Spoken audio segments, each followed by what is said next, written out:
গত আসরের নিলামে মুস্তাফিজুর রহমানের নাম উঠলেও তার প্রতি আগ্রহ দেখায়নি কোনো ফ্র্যাঞ্চাইজি। 2 কোটি রুপির বেস প্রাইসেই তাকে দলে ফেরানোর সুযোগ ছিল, তবুও কেউ দেখায়নি আগ্রহ। কিন্তু ভাগ্য যেন অন্য খেলা দেখিয়ে দিল।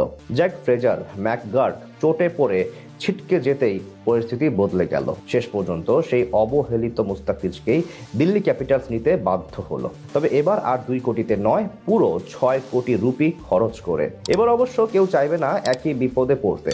তবে নিলাম যখন ছোট, তখন আগ্রহ সবার বেশি থাকবে তাকে নিয়ে। যেহেতু বাজেট সবারই কম, তাই কম বাজেটে পিচকে দলে নেওয়ার চেয়ে ভালো সিদ্ধান্ত আর কি বা হতে পারে। সংযুক্ত আরব আমিরাতের আবুধাবিতে আইপিএল এর মিনি নিলাম অনুষ্ঠিত হবে আগামী 16 ডিসেম্বর।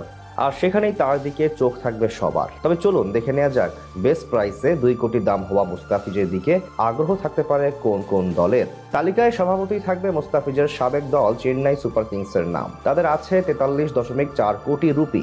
আর ইতোমধ্যে তারা ছেড়ে দিয়েছে মাথিসা পাথিমানাকে। ফলে স্বল্প বাজেটে নির্ভরযোগ্য একজন পেসার খুঁজতে চাইলে পিচকে আবারও টার্গেট করতেই পারে তারা। তখন অন্য খেলোয়াড়ের পেছনে খরচ করতে পারবে বেশি। দাসুন সানাকা, করিম জান্নাত ও জেরাল্ড কোয়েৎজাকে ছেড়ে দিয়েছে গুজরাট টাইটান্স। তাদের হাতে আছে মাত্র 12 কোটি 90 লাখ রুপি। স্বাভাবিকভাবেই তাদের এখন ছুটতে হবে ফাস্ট বোলারের পেছনে। অন্যদিকে বাজেট যেহেতু তুলনামূলক কম, তাই মুস্তাফিজই ভরসা রাখতে পারে তারা।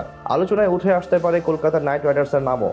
আসন্ন মৌসুমের আগে সবচেয়ে বেশি খেলোয়াড় ছেড়ে দিয়েছে তারা। এমনকি আন্দ্রে রাসেলের মতো অভিজ্ঞ তারকার সঙ্গেও পথ আলাদা হয়েছে। হাতে রয়েছে 64 কোটি রুপি, যা দিয়ে পুরো স্কোয়াড নতুন করে সাজানোর সুযোগ মিলবে। তাছাড়া 2জন বিদেশি ফাস্ট বোলারও ছেড়ে দিয়েছে দলটি। বিদেশি বড় খেলোয়াড় তো থাকবেই, সব মিলিয়ে তাদের নামও পিছিয়ে রাখার সুযোগ নেই। বর্তমান চ্যাম্পিয়ন রয়্যাল চ্যালেঞ্জার্স বেঙ্গালুরুতে এখন ভরসা করার মতো ফাস্ট বোলার শুধুই জস হ্যাজেলউড। তার বিকল্প হিসেবে একজন তো নিতেই হবে নিলাম হতে। যদি হাত বাড়ায় পিচের দিকে, তবে কেই বা অবাক হবে।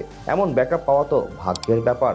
সব মিলিয়ে শেষ আসরে শেষ দিকে ডাক পেয়েছিলেন পিচ, গিয়েই সেখানে করেন বাজিমাত। দিল্লি ক্যাপিটালস তাই ছেড়ে কথা বলবে না।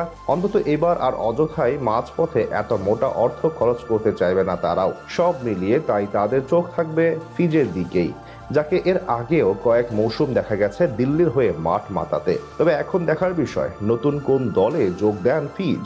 সংযুক্ত আরব আমিরাতের আবুধাবিতে আইপিএল এর মিনি নিলাম অনুষ্ঠিত হবে আগামী 16 ডিসেম্বর।